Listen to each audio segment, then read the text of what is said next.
been down the roads, especially a lot of times in the later part of my WWE run, I was driving alone a lot because Roman was out, so I'd just be like, and I'd be doing it in my head. So I always knew I was going to come to Jericho with that, and just kind of get all that baggage out of the way, kind of like explain my side of the story. So I had it in my head, a lot of that stuff. And doing it in my head, some days it would be like a lot more venomous, and some days it would be a lot more, depending on how that day went. And some days it would be a lot more nice, toward WWE or whatever.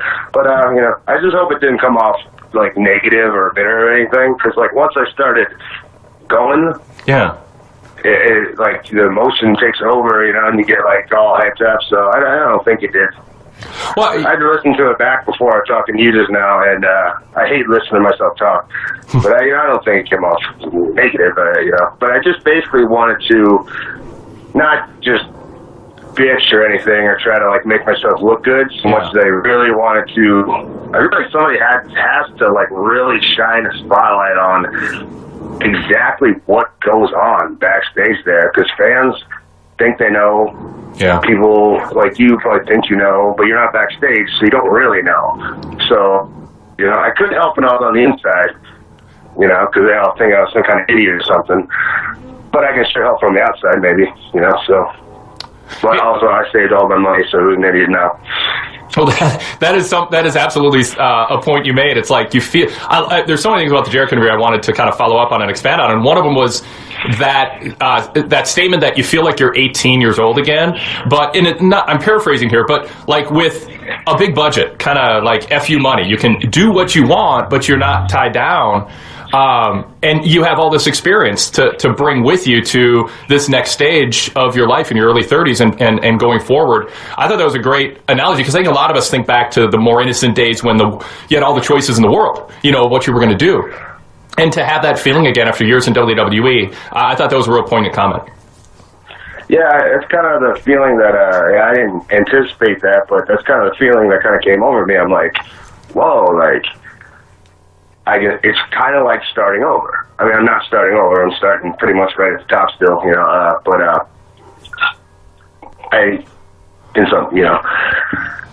but I could just start a whole new style from scratch, a whole new character from scratch. I could try 5 different things. I could do all, I could experiment. I can't fail at anything anymore. Because like when you start when you're 18.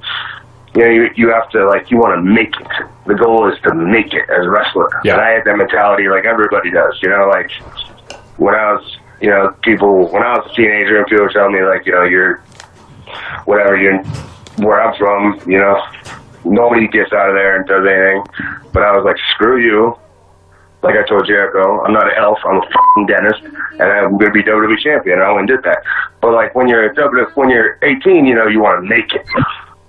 So you'll sign any contract anybody puts in front of you. You'll take any booking, because you want to like be on TV and you want to get paid, money and the championships or whatever, I've done all that now. So like, now I don't have to be distracted by like some kind of fake like carrot you're chasing or whatever, brass rings. I don't have to be distracted by chasing these things that are tangible accomplishments, because I've already done all that. Now I can just have fun putting together awesome wrestling stuff, and AEW is the perfect place to do that.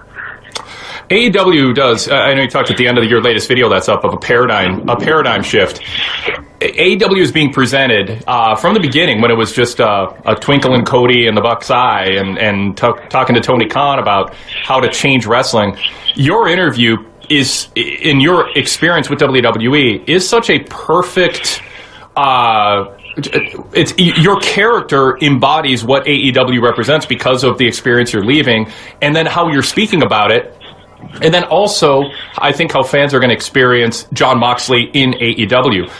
You talked about Jericho, how perfect it kind of seems timing-wise to have your contract coming due, being ready to leave and frustrated and committed to trying something different, even if you had to start from scratch, creating something.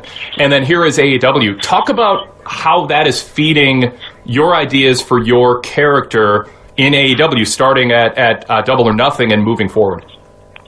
It's all kind of touch and go, and I like to be kind of, in the past few months, I've just been thinking to myself, like, I don't know what I'm going to be as a wrestler. I don't know what I'm going to be as a character. Like, I don't know how fans are going to react to me.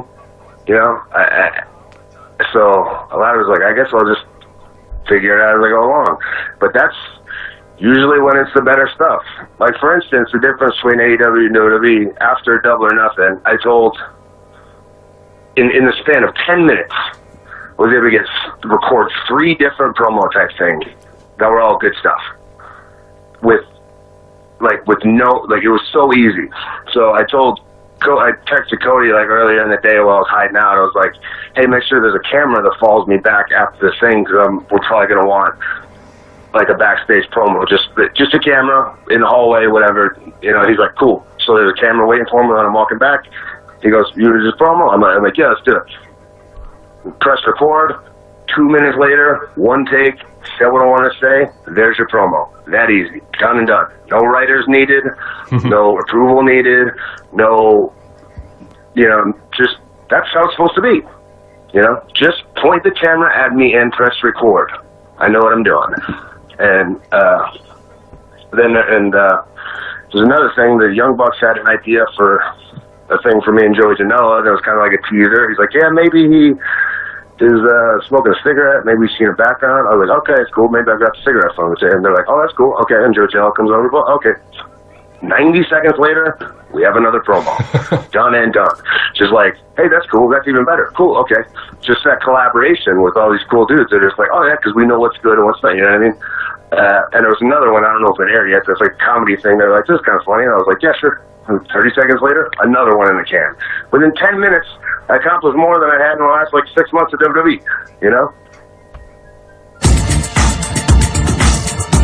You talked about the process in WWE, and a lot of people have how frustrating and stifling it is. And you're like, you even joke around with the producers or writers. This should take 3 minutes, but we know it's going to take an hour.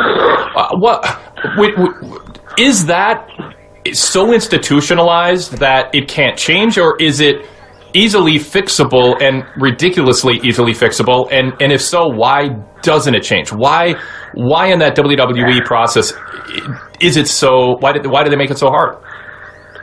Because it is very institutionalized, but I think it could be fixed very quickly. For instance, if I'm going to do a 1 minute backstage promo, they need a light. They need to find a place to do it. If it's during the show, we're there 6 hours before the show, and somehow we never get all these pre-tapes done, and we're doing them during the show, and we're getting busted by sound, and you can only record them during the matches where there's no music playing. So, but you got to have a lighting guy over there, you got to have a sound guy over there, you got to have all the lights set up, and it takes a team of 6 people for some reason, and those guys are all pros and really great.